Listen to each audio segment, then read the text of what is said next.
Well, I basically have been on the road with Miles Kennedy and Todd Kearns and Brent Fitz in 2010. And during the tour, I realized because these guys are such a great rock and roll band that they would be the perfect people to work with to make another record. And so I went to them and I said, would you be interested in going to the studio after the tour's over and working out some new material? And so they said yes, and I started writing on the road with Miles. And we wrote basically the whole album on the road, and then came home from the tour. I started working with Brent and Todd while Miles was on the road with Alter Bridge, and working up sort of the band versions of all the demos that Miles and I had written.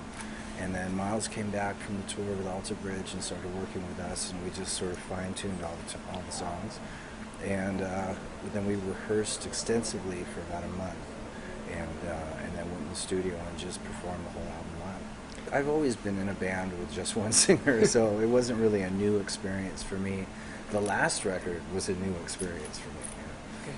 Apocalyptic Love was just seemed, I was trying to think of a name for the record, and I couldn't think of anything that really encompassed the vibe of the whole record. And so I started thinking, okay, well, I'll look for a song on the album that has a good title.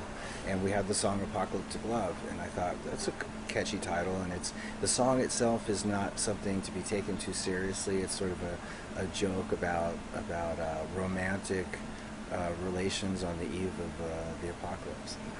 And that was it. The cover was something, once I decided that I wanted to call it Apocalyptic Love. I had the original cover was the demon girl and the angel girl embraced facing each other, embraced in a kiss, And I thought maybe that's just a little bit too suggestive for an album cover to put out into the sort of mass market. So then I started working on an idea that still incorporated the girl, but it had other things in it. So I just put things that I sort of like into the image, and basically got it to a point where I thought it looked pretty good. Then I had an artist render it and make it the actual finished cover. We will see the original idea with the girls locked in a sort of French kiss and bare breasts touching each other and all that at some point in the near future. It'll come out. Yeah.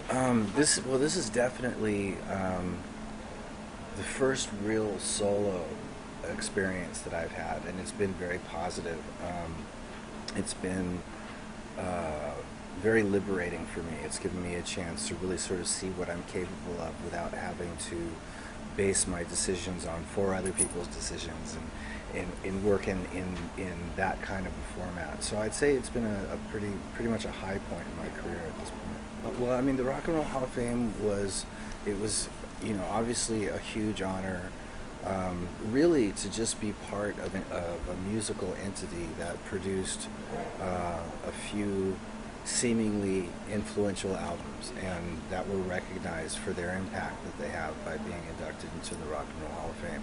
And that's the way I see it, as having been a part of that whole thing.